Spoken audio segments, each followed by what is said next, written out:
Viewers, എല്ലാവർക്കും ദിജോസ് വേൾഡിൻ്റെ പുതിയൊരു വീഡിയോയിലേക്ക് സ്വാഗതം. ഓവുലേഷൻ നടക്കുന്നതിന് ഡിസ്ചാർജിനെ പറ്റിയിട്ട് കഴിഞ്ഞ ദിവസം ഒരു വീഡിയോ ഇമേജ് അടക്കം നമ്മൾ ആഡ് ചെയ്തിട്ട് പോസ്റ്റ് ചെയ്തപ്പോഴേക്കും ഒരുപാട് പേര് സംശയം പറഞ്ഞിട്ടുണ്ടായിരുന്നു. ചേച്ചി, ഇതുപോലുള്ള ഡിസ്ചാർജ് ഓവുലേഷൻ കഴിഞ്ഞിട്ടുണ്ടാവുന്നുണ്ട്, അതിനി അടുത്തൊരു ഓവുലേഷൻ വരുന്നതിൻ്റെ ആണോ, അല്ലെങ്കിൽ പ്രഗ്നൻസി പോസിറ്റീവ് ആയതിൻ്റെ ആണോ, അല്ലെങ്കിൽ എന്തുകൊണ്ടാണ് ഇങ്ങനൊരു ഡിസ്ചാർജ് ഉണ്ടാകുന്നതെന്ന് പലരും ചോദിക്കുന്നുണ്ട്.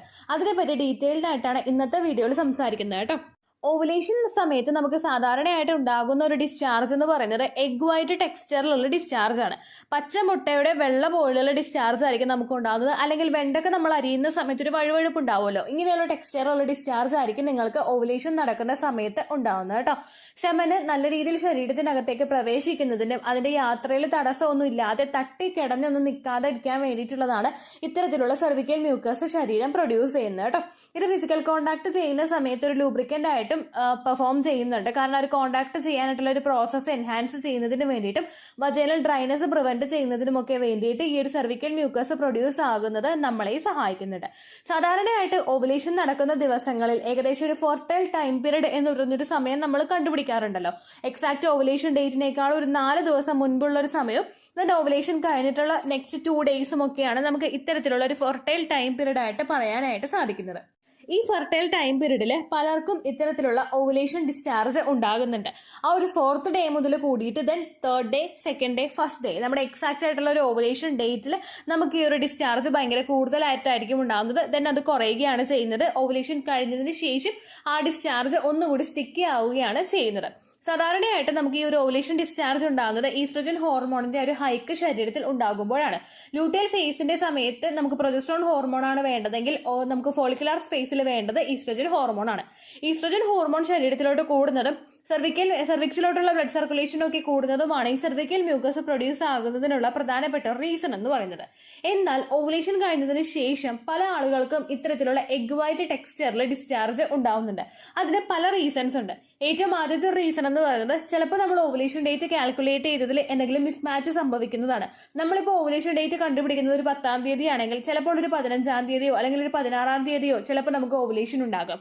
അങ്ങനെ വരുമ്പോഴേക്കും നമുക്ക് ചിലപ്പോൾ ഈ ഓവുലേഷൻ ഡിസ്ചാർജ് നിങ്ങൾ എക്സ്പെക്ട് ചെയ്തിട്ടുള്ള ഡേറ്റിൽ ഒട്ടും തന്നെ ഉണ്ടാവില്ല. പക്ഷേ പിന്നീട് അങ്ങോട്ടേക്ക് ഒരു 5 ദിവസമോ അല്ലെങ്കിൽ ഒരു 7 ദിവസമോ ഒക്കെ കഴിഞ്ഞിട്ട് ഓവുലേഷൻ ഡിസ്ചാർജ് ഭയങ്കര കൂടുതലായിട്ടും ചില ആളുകളിൽ കാണാറുണ്ട്. ഇതാണ് ഏറ്റവും ആദ്യത്തെ റീസൺ എന്ന് പറയുന്നത്. രണ്ടാമത്തേന്ന് പറയുന്നത് ചില ആളുകൾക്ക് ഒരു മാസത്തിൽ 2 തവണ എഗ് പ്രൊഡ്യൂസ് ആകാറുണ്ട്. അതായത് ഇപ്പൊ നമ്മൾ ലെട്രസോളിന്റെ മെഡിസിൻ എടുക്കുന്നു, ഗ്രാമ്പു വെള്ളം കുടിക്കുന്നു, ഒപ്പം തന്നെ നമ്മൾ നമുക്ക് ആ ഒരു ഓവുലേഷൻ നടക്കാനായിട്ട് ബുദ്ധിമുട്ടൊന്നും ഇല്ലാത്തവരാണ്, കൃത്യമായിട്ട് ഫോളിക്കിൾ റപ്ചർ ആകുന്നുണ്ടെങ്കിൽ അങ്ങനെയുള്ള ആളുകൾക്ക് ചിലപ്പോൾ ഡോക്ടേഴ്സ് ഒരു പരീക്ഷണത്തിന് വേണ്ടിയിട്ടൊക്കെ ഈ ഒരു ലെട്രസോളിന്റെ മെഡിസിൻ കൊടുക്കാറുണ്ട്. പെട്ടെന്ന് കൂടുതൽ ഗ്രോത്ത് എത്തി നല്ല ക്വാളിറ്റിയോട് കൂടി പൊട്ടാൻ വേണ്ടിയിട്ട് അതൊക്കെ സഹായിക്കും. ഒപ്പം നമുക്ക് ക്ലോസ് വാട്ടർ കൂടി കുടിക്കുമ്പോഴേക്കും നമ്മുടെ എഗ് ഉണ്ടാകാനായിട്ട് 2 അല്ലെങ്കിൽ 3 ഫോളിക്കിൾസ് മെച്യൂർ ആകാൻ വേണ്ടിയിട്ടുള്ള ചാൻസസ് ആണ് അവിടെ കൂടുന്നത്. ചിലപ്പോൾ ചിലതെല്ലാം തന്നെ ഏകദേശം ഒരേ സമയത്ത് തന്നെ റപ്ചർ ആയി പോകും. 1-2 ഫോളിക്കിളൊക്കെ റപ്ചർ ആകും.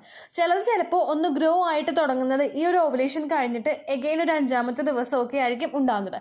അങ്ങനെ ഒന്നിൽ കൂടുതൽ ഫോളിക്കിൾസ് മെച്യൂർ ആയിട്ട് റപ്ചർ ആകുന്നതും ചിലപ്പോൾ ഈ ഒരു എഗ് വൈറ്റ് ടെക്സ്ചറിലുള്ള ഡിസ്ചാർജ് നിങ്ങൾക്ക് ഉണ്ടാകാനായിട്ട് കാരണമാവുന്നുണ്ട് കേട്ടോ. മൂന്നാമത്തെ റീസൺ എന്ന് പറയുന്നത് ഈ പ്രഗ്നൻസി തന്നെയാണ്. പ്രഗ്നന്റ് ആകുന്ന സമയത്തും പലർക്കും ഈ ഒരു എഗ് വൈറ്റ് ടെക്സ്ചറിലുള്ള ഡിസ്ചാർജ് ഉണ്ടാവാറുണ്ട്. അത് ക്ലിയർ ആയിട്ടുള്ള എഗ് വൈറ്റ് ടെക്സ്ചർ ആയിരിക്കില്ല. ചിലപ്പോൾ ആ ഒരു ഡിസ്ചാർജിന്റെ ഒപ്പം അത് എഗ് വൈറ്റ് ടെക്സ്ചർ ആണെങ്കിൽ കൂടി തന്നെയും അതിൽ ഒരു വൈറ്റ് കളറിൽ ഡോട്ട് പോലെയുള്ള ഒരു കവറിങ്ങും കൂടി നിങ്ങൾക്ക് കാണാനായിട്ട് സാധിക്കും. ഈ ഡിസ്ചാർജ് നമുക്ക് കൂടുതലായിട്ട് ഉണ്ടാകുന്നത് സെർവിക്സിലോട്ടുള്ള രക്തയോട്ടം കൂടുന്നതിന്റെ ഭാഗമായിട്ടാണ്. ഇംപ്ലാന്റേഷൻ സംഭവിച്ചു കഴിഞ്ഞു കഴിഞ്ഞാൽ സെർവിക്സിലോട്ടുള്ള ബ്ലഡ് സർക്കുലേഷൻ ഭയങ്കരമായിട്ട് കൂടാറുണ്ട്. സെർവിക്സിലോട്ട് മാത്രമല്ല, ശരീരത്തിലെ ഏതൊരു അവയവത്തിലോട്ടുള്ള ബ്ലഡ് സർക്കുലേഷൻ കൂടാറുണ്ട്. ഇനി സെർവിക്സിന്റെ ഭാഗത്തോട്ടുള്ള ബ്ലഡ് സർക്കുലേഷൻ കൂടുന്നത് മറ്റുള്ള തരത്തിലുള്ള ബാക്ടീരിയസ് ഒന്നും ശരീരത്തിനകത്തേക്ക് പ്രവേശിക്കാതിരിക്കാൻ സെർവിക്സ് ക്ലോസ്ഡ് ആവുന്നുണ്ട്.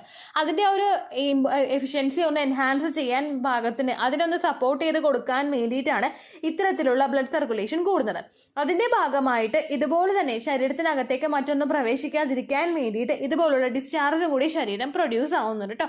അതിന്റെ ഭാഗമായിട്ട് പ്രഗ്നൻസി ആയതിന്റെ ഒരു റീസൺ കൊണ്ടും നിങ്ങൾക്ക് ഇത്തരത്തിലുള്ള ഡിസ്ചാർജ് അപ്പോൾ കൂടുതലായിട്ട് പോകാം. എഗ് വൈറ്റ് ടെക്സ്ചറിലുള്ള ഡിസ്ചാർജ് ആയിരിക്കും. അതിന്റെ അളവിൽ ഈ ഒരു വൈറ്റ് കളറിലെ ഡോട്ട് നമുക്ക് കാണാനായിട്ട് സാധിക്കും. ചിലപ്പോൾ എഗ് വൈറ്റ് ടെക്സ്ചർ ആയിരിക്കില്ല, മിൽക്കി വൈറ്റ് ആയിരിക്കും. അതായത് പാൽപ്പാടയുടെ വെള്ളയെന്ന് പറയാൻ പറ്റില്ല, അതിനേക്കാളും ഒരു ഷെയ്ഡ് താഴെ നിൽക്കുന്ന ഒരു വൈറ്റ് കളർ ആയിരിക്കും വരുന്നത്. അത് നമുക്ക് നല്ലതുപോലെ കയ്യിൽ വിരലുകൾക്ക് വെച്ച് കഴിഞ്ഞാൽ നമുക്ക് വലിച്ചു നീട്ടാനായിട്ട് സാധിക്കും. ചില ആളുകൾക്ക് ഈ ഒരു ഡിസ്ചാർജ് പോകുന്ന സമയത്ത് ചൊറിച്ചിലും കൂടി അനുഭവപ്പെടാറുണ്ട്. ഈ ചൊറിച്ചിൽ ഉണ്ടാകുന്നത് നമുക്ക് കൂടുതൽ ഡിസ്ചാർജ് പോയി കഴിഞ്ഞാൽ ഇന്നറിൽ കൂടുതൽ ഡിസ്ചാർജ് ആകുന്നതും അതുപോലെ തന്നെ നമ്മുടെ ആ ഒരു പ്രൈവറ്റ് പാർട്ടിന്റെ രണ്ട് സൈഡും ഡിസ്ചാർജ് കൂടുതൽ ഒട്ടിപ്പിടിക്കുന്നതും അത് നമ്മുടെ തൊടയുടെ ഭാഗമായിട്ട് ഒരു കോണ്ടാക്ട് വരുന്നതിന്റെ ഭാഗമായിട്ടാണ് നമുക്ക് അവിടെ ചൊറിച്ചിൽ ഉണ്ടാവുന്നത്. പക്ഷേ ഈ ചൊറിച്ചിൽ കൂടുതലായിട്ട് നമുക്ക് വജൈനയുടെ ആ ഒരു ചുറ്റും മാത്രമാണ്, തൊടയുടെ ഭാഗത്തോട്ടൊന്നും ആ ചൊറിച്ചിൽ വരുന്നില്ല, വജൈനയുടെ ഭാഗത്ത് മാത്രമാണ് വരുന്നതെങ്കിൽ ചിലപ്പോൾ സ്കിൻ ഇൻഫെക്ഷൻ വജൈനൽ ഇൻഫെക്ഷൻ ആയതിന്റെ ഭാഗമായിട്ടും നിങ്ങൾക്ക് ഇത്തരത്തിൽ ഡിസ്ചാർജ് ഉണ്ടാവാം കേട്ടോ. ആ സമയത്ത് നമ്മൾ പ്രത്യേകം ശ്രദ്ധിക്കേണ്ട ഒരു കാര്യമാണ് നിങ്ങൾക്ക് ഫൗളായിട്ടുള്ള സ്മെല്ലൊന്നും അതിൽ ഇല്ല എന്നുള്ള കാര്യം. ഉള്ളിയുടെ പോലത്തെ മണം അല്ലെങ്കിൽ ഭയങ്കര ഫൗളായിട്ടുള്ള ഒരു മീനിന്റെ പോലത്തേക്ക് ഗന്ധം നിങ്ങൾക്ക് അവിടെ നിന്ന് വരുന്നുണ്ടെങ്കിൽ അത് ഇതുപോലെ വജൈനൽ ഇൻഫെക്ഷൻസ് നിങ്ങൾക്ക് ഉണ്ടാകുന്നതിന്റെ ഭാഗമായിട്ടാണ് സംഭവിക്കുക കേട്ടോ. അതുപോലെ തന്നെ ഇത്തരത്തിലുള്ള ഡിസ്ചാർജ് പ്രഗ്നന്റ് ആകുന്ന സമയത്ത് നോർമലി നമുക്ക് ഉണ്ടാകുന്നതിനേക്കാളും കുറച്ചധികം കൂടുതൽ ഉണ്ടാവാനായിട്ട് ചാൻസ് ഉണ്ട്. ഓവുലേഷൻ സമയത്ത് ഉണ്ടായതിനേക്കാളും കുറച്ചൊരു പടി കൂടുതലായിരിക്കും ഇത്തരത്തിലുള്ള വജൈനൽ ഡിസ്ചാർജ് നിങ്ങൾക്ക് അനുഭവപ്പെടുമ്പോൾ ആ ഒരു സമയത്ത് ഉണ്ടാവുന്നത് കേട്ടോ. ഇത് മെയിൻ ആയിട്ട് ഈ ഒരു റീസൺ പ്രഗ്നന്റ് ആകുന്നതിന്റെ ഭാഗമായിട്ടും അതിനനുസരിച്ചിട്ടുള്ള ഹോർമോൺ വ്യത്യാസം ഉണ്ടാകുന്നതിന്റെ ഭാഗമായിട്ടുമാണ് ഇങ്ങനെയുള്ള ഡിസ്ചാർജ് നിങ്ങൾക്ക് അനുഭവപ്പെടുന്നത് കേട്ടോ. ഇനി ഈ ഒരു ഡിസ്ചാർജ് കണ്ടില്ലെങ്കിലും നിങ്ങൾ വിഷമിക്കേണ്ട ആവശ്യമില്ല. ഒരുപാട് ആളുകൾക്ക് വജൈന ഭയങ്കര ഡ്രൈ ആയിരിക്കും, ചിലർക്ക് സ്റ്റിക്കി ആയിട്ടുള്ള ഡിസ്ചാർജ് ആയിരിക്കും ഉണ്ടാകുന്നത്. ഈ സ്റ്റിക്കി ആയിട്ടുള്ള ഡിസ്ചാർജും കൂടുതൽ കണ്ടതിന് ശേഷം പ്രഗ്നൻസി ടെസ്റ്റ് ചെയ്ത് നോക്കിയപ്പോൾ പോസിറ്റീവ് കിട്ടിയിട്ടുള്ള ഒരുപാട് പേരുണ്ട്. അതുപോലെ തന്നെ യാതൊരു തരത്തിലുള്ള ഒരു ഡിസ്ചാർജും ഇല്ലാതെയും പ്രഗ്നൻസി ടെസ്റ്റ് ചെയ്ത് നോക്കുമ്പോൾ പോസിറ്റീവ് റിസൾട്ട് കിട്ടിയിട്ടുള്ള ആളുകളൊക്കെ ഉണ്ട് കേട്ടോ. ഇനി നിങ്ങൾ മനസ്സിലാക്കേണ്ട കുറച്ച് കാര്യങ്ങളുണ്ട്. നമ്മൾ ഏതെങ്കിലും സപ്ലിമെന്റ്സ് എടുത്തിട്ട് പ്രഗ്നൻസി ആകുന്ന സമയത്ത് ചിലപ്പോൾ നിങ്ങൾക്ക് ഇത്തരത്തിലുള്ള ഡിസ്ചാർജ് ഓവുലേഷൻ സമയത്ത് ഉണ്ടായിക്കൊള്ളണമെന്നില്ല. അതുപോലെ തന്നെ പ്രൊജസ്ട്രോണിന്റെ സപ്ലിമെന്റ്സ് നിങ്ങൾ എടുക്കുന്നുണ്ടെങ്കിൽ അത് നമ്മൾ വജൈനൽ ഇൻസേർട്ട് ചെയ്യുന്ന രീതിക്കാണ് ആ സപ്ലിമെന്റ്സ് നിങ്ങൾ എടുക്കുന്നതെങ്കിൽ അതിന്റെ ഭാഗമായിട്ട് നിങ്ങൾക്ക് വജൈനൽ നിന്ന് ഉണ്ടാകുന്നത് സ്റ്റിക്കി ആയിട്ടുള്ള ഡിസ്ചാർജ് ആയിരിക്കും. ചില ആളുകൾക്ക് പ്രൊജസ്ട്രോണിന്റെ സപ്ലിമെന്റ്സ് വജൈനൽ ഇൻസേർട്ട് ചെയ്ത് കഴിഞ്ഞ് കഴിഞ്ഞാൽ പിറ്റേ ദിവസം എണീക്കുമ്പോഴോ അല്ലെങ്കിൽ അന്നത്തെ ദിവസം തന്നെ രാത്രി ചിലപ്പോൾ യൂറിനേറ്റ് ചെയ്യാൻ പോകുമ്പോഴോ വൈറ്റ് കളറിലെ ഡിസ്ചാർജ് ചിലപ്പോൾ കാണും. മെഡിസിന്റെ ബാക്കി പുറത്തേക്ക് പോകാനായിട്ടും ചാൻസ് ഉണ്ട് കേട്ടോ. അങ്ങനെ പോകുന്ന സിറ്റുവേഷനിൽ നിങ്ങൾ വിഷമിക്കേണ്ട ആവശ്യമില്ല. അതുപോലെ തന്നെ ഈ പ്രൊജസ്ട്രോണിന്റെ മെഡിസിൻസ് എടുത്തു കഴിഞ്ഞാൽ നമുക്ക് വലിച്ചു നീട്ടാൻ പറ്റാത്ത തരത്തിലുള്ള ഡിസ്ചാർജ് ആയിരിക്കും അനുഭവപ്പെടുന്നത് കേട്ടോ. അങ്ങനെയുള്ള ഡിസ്ചാർജ് ഉണ്ടായിട്ടും പ്രഗ്നൻസി പോസിറ്റീവ് ആയിട്ടുണ്ടായാല ഒരുപാട് ആളുകളുണ്ട് കേട്ടോ. അപ്പോൾ ഇനി ഇങ്ങനെയുള്ള ഡിസ്ചാർജുകൾ കണ്ടാലും നിങ്ങൾ ടെൻഷൻ ആകേണ്ട ആവശ്യമില്ല. അതിപ്പോൾ പ്രഗ്നൻസിയുടേതാണോ പീരിയഡ്സിന്റെ ആണോ എന്ന് ആലോചിച്ചിട്ട് നമ്മൾ മനസ്സ് ഒരുപാട് ഡിസ്റ്റർബ്ഡ് ആക്കാതിരിക്കാനായിട്ട് ശ്രദ്ധിക്കുക കേട്ടോ. എഗ് വൈറ്റ് ടെക്സ്റ്റൈലുള്ള ഡിസ്ചാർജ് നമ്മൾ പറഞ്ഞാലും ചില ആളുകൾക്ക് വരുന്നത് ബ്രൗണിഷ് ഷെയ്ഡിലുള്ള ഡിസ്ചാർജ് ആയിരിക്കും, ചില ആളുകൾക്ക് ഉണ്ടാകുന്നത് പിങ്കിഷ് ആയിട്ടുള്ള ഷെയ്ഡിലുള്ള ഡിസ്ചാർജ് ആയിരിക്കും, ചില ആളുകളുടെ ഭയങ്കര ഡ്രൈ ആയിരിക്കും, ഭയങ്കര നമുക്ക് എന്താ പറയുക ഇറിറ്റേഷൻ ഉണ്ടാകും, ചിലപ്പോൾ ഇച്ചിങ് ഉണ്ടാകും. ഇതൊക്കെ പലർക്കും പ്രഗ്നൻസിയുടെ ലക്ഷണമായിട്ട് കാണാറുണ്ട് കേട്ടോ. അപ്പോൾ നിങ്ങൾ ചെയ്യേണ്ട കാര്യം ഓവുലേഷൻ കഴിഞ്ഞിട്ട് ഒരു 6 days ഒക്കെ കഴിയുമ്പോഴാണ് നമുക്ക് ഇംപ്ലാന്റേഷന്റെ ടൈം സ്റ്റാർട്ട് ചെയ്ത് തുടങ്ങുന്നത്. ഈ സമയത്ത് നിങ്ങൾക്ക് ഡിസ്ചാർജ് ഉണ്ടെങ്കിലും ഇല്ലെങ്കിലും ധാരാളം വെള്ളം കുടിക്കാനായിട്ട് പ്രത്യേകം ശ്രദ്ധിക്കുക കേട്ടോ. വെള്ളം കുടിക്കുന്നതിനനുസരിച്ചിട്ട് ശരീരം ഹൈഡ്രേറ്റഡ് ആയിട്ടിരിക്കും, ശരീരത്തിന് ഒരുപാട് എഫിഷ്യന്റ് ആയിട്ട് വർക്ക് ചെയ്യാനായിട്ട് സാധിക്കും. അതുപോലെ തന്നെ ഇത്തരത്തിലുള്ള ഡിസ്ചാർജുകളുടെയൊക്കെ പ്രൊഡക്ഷൻ നന്നായിട്ട് നടക്കുന്നതിന് വേണ്ടിയിട്ടും അത് സഹായിക്കും കേട്ടോ. വെള്ളം മാത്രമല്ല വാട്ടറി കണ്ടന്റ് അടങ്ങിയിട്ടുള്ള ഫ്രൂട്ട്സും വെജിറ്റബിൾസും നിങ്ങൾ എടുക്കാനായിട്ട് ശ്രദ്ധിക്കുക. ഒപ്പം 1-2 ദിവസങ്ങളിൽ ബീട്രൂട്ട് ജ്യൂസോ അല്ലെങ്കിൽ വേറെ വാട്ടർമെലൺ ജ്യൂസോ ഒക്കെ എടുക്കുന്നത് നമ്മുടെ ഫെർട്ടിലിറ്റി വർദ്ധിപ്പിക്കാൻ വേണ്ടിയിട്ട് നമ്മൾ പ്രഗ്നന്റ് ആക്കാനായിട്ട് ഇംപ്ലാന്റേഷൻ നടക്കാനൊക്കെ വേണ്ടിയിട്ട് ഒരുപാട് സഹായിക്കും കേട്ടോ. അതുപോലെ തന്നെ ക്യുക്കുംബർ കഴിക്കുന്നത് നല്ലതാണ്, സ്വീറ്റ് പൊട്ടറ്റോ കഴിക്കുന്നത് നല്ലതാണ്. ഇതൊക്കെ നിങ്ങൾ പ്രോപ്പറായിട്ട് വേവിച്ചിട്ട് എടുക്കാനായിട്ട് ശ്രദ്ധിക്കുക കേട്ടോ. ഇത്രയേ ഉള്ളൂ വീഡിയോ. യൂസ്ഫുൾ ആയി കാണുമെന്ന് വിശ്വസിക്കുന്നു. യൂസ്ഫുൾ ആവുന്നുണ്ടെങ്കിൽ ലൈക്ക് ചെയ്യുക, ഫ്രണ്ട്സിനൊക്കെ ഷെയർ ചെയ്ത് കൊടുക്കുക കേട്ടോ. എന്തെങ്കിലും സംശയം ഉണ്ടെങ്കിൽ നിങ്ങൾ കമന്റ്സിൽ ചോദിക്കുക. പണ്ടത്തെ വീഡിയോയ്ക്ക് കമന്റ്സ് ഇടുന്നവർക്ക് റിപ്ലൈ ലഭിക്കുന്നില്ലെങ്കിൽ ലേറ്റസ്റ്റ് ആയിട്ട് ഞാൻ ഏത് വീഡിയോ ആണോ അപ്ലോഡ് ചെയ്യുന്നത് അതിന് താഴെ കമന്റ് ഒന്ന് കോപ്പി പേസ്റ്റ് ചെയ്യാനായിട്ട് ശ്രദ്ധിക്കുക കേട്ടോ. അതുപോലെ ഓവുലേഷൻ ഡേറ്റ് കാൽക്കുലേറ്റ് ചെയ്ത് തരാനായിട്ട് റിക്വസ്റ്റ് ചെയ്യുന്ന ആളുകൾ എത്രയാണോ സൈക്കിൾ ലെങ്ത് അത് മെൻഷൻ ചെയ്യാനായിട്ട് ശ്രദ്ധിക്കുക. സൈക്കിൾ ലെങ്ത് എന്നതുകൊണ്ട് ഉദ്ദേശിച്ചത് ഓരോ മാസവും എത്ര ദിവസം കൂടുമ്പോഴാണോ ബ്ലീഡിങ് വരുന്നത് അതാണ് സൈക്കിൾ ലെങ്ത്.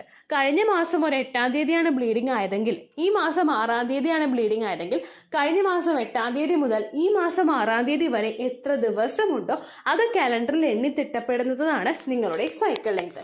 സൈക്കിൾ ലെങ്ത് നമ്മൾ കൃത്യമായിട്ട് കാൽക്കുലേറ്റ് ചെയ്യുകയാണെങ്കിൽ ഓവുലേഷൻ ഡേറ്റ് എളുപ്പത്തിൽ കണ്ടുപിടിക്കാൻ വേണ്ടിയിട്ട് ഒരുപാട് ആപ്ലിക്കേഷൻസും ഒരുപാട് ഓൺലൈൻ ആയിട്ടുള്ള വെബ്സൈറ്റുകളും ഇന്ന് നമുക്ക് അവൈലബിൾ ആണ്. പ്ലേ സ്റ്റോറിൽ പോയിട്ട് ഓൺലൈൻ ഓവുലേഷൻ ട്രാക്കർ എന്ന് ടൈപ്പ് ചെയ്ത് കഴിഞ്ഞാൽ നിങ്ങൾക്ക് അതുമായിട്ട് ബന്ധപ്പെട്ടിട്ടുള്ള ആപ്ലിക്കേഷൻസ് കിട്ടും. അത് പറ്റുന്നില്ല എങ്കിൽ ഗൂഗിളിൽ പോയിട്ട് ഓൺലൈൻ ഓവുലേഷൻ കാൽക്കുലേറ്റർ എന്ന് ടൈപ്പ് ചെയ്ത് കഴിഞ്ഞാൽ അതുമായിട്ട് ബന്ധപ്പെട്ടിട്ടുള്ള വെബ്സൈറ്റുകൾ നിങ്ങൾക്ക് കിട്ടും. അതിൽ നിങ്ങളുടെ ലാസ്റ്റ് മന്തിലെ മെൻസ്ട്രേഷൻ്റെ ഡേറ്റും ഒപ്പം ഞാൻ ഈ പറഞ്ഞ രീതിക്ക് നിങ്ങൾ കാൽക്കുലേറ്റ് ചെയ്യുന്ന സൈക്കിൾ ലെങ്ത്തും എൻ്റർ ചെയ്ത് കൊടുക്കുകയാണെങ്കിൽ നിങ്ങൾക്ക് കൃത്യമായിട്ട് ഓവുലേഷൻ ഡേറ്റ് കണ്ടുപിടിക്കാനായിട്ട് സാധിക്കും. ഫെർട്ടൈൽ ടൈം പീരീഡും നിങ്ങൾക്ക് കിട്ടും. അതായത് എത്ര ദിവസം മുതൽ കോൺടാക്ട് ചെയ്ത് തുടങ്ങിക്കഴിഞ്ഞാൽ നിങ്ങൾ പ്രഗ്നൻ്റ് ആകും എന്നുള്ളൊരു ഡേറ്റും നിങ്ങൾക്ക് പ്രോപ്പറായിട്ട് കിട്ടും കേട്ടോ. ഇത് കാൽക്കുലേറ്റ് ചെയ്യുന്ന സമയത്ത്, സൈക്കിൾ ലെങ്ത് കാൽക്കുലേറ്റ് ചെയ്യുന്ന സമയത്ത് നിങ്ങളുടെ ആ ഒരു കലണ്ടറിൽ നോക്കി തന്നെ നിങ്ങൾ കാൽക്കുലേറ്റ് ചെയ്യുക. പല മാസങ്ങളിലും 30-31 ദിവസമുണ്ട്, അതുകൊണ്ടാണ് അങ്ങനെ പറഞ്ഞത്. ഒപ്പം നിങ്ങൾക്ക് ബ്ലീഡിങ് തുടങ്ങിയ ദിവസത്തിന് വേണം നിങ്ങൾ ഡേ 1 ആയിട്ട് എടുക്കാൻ വേണ്ടിയിട്ട്. സ്പോട്ടിങ് തുടങ്ങിയ ദിവസത്തിനെ, അതായത് ചെറുതായിട്ട് ഡിസ്ചാർജ് പോയി തുടങ്ങിയ ദിവസത്തിനെ നിങ്ങൾ കൺസിഡർ ചെയ്യേണ്ട ആവശ്യം ഇല്ല കേട്ടോ. അപ്പോൾ ഇത്രയേ ഉള്ളൂ വീഡിയോ. അടുത്തൊരു വീഡിയോ ആയിട്ട് നമുക്ക് വീണ്ടും കാണാം. ബൈ.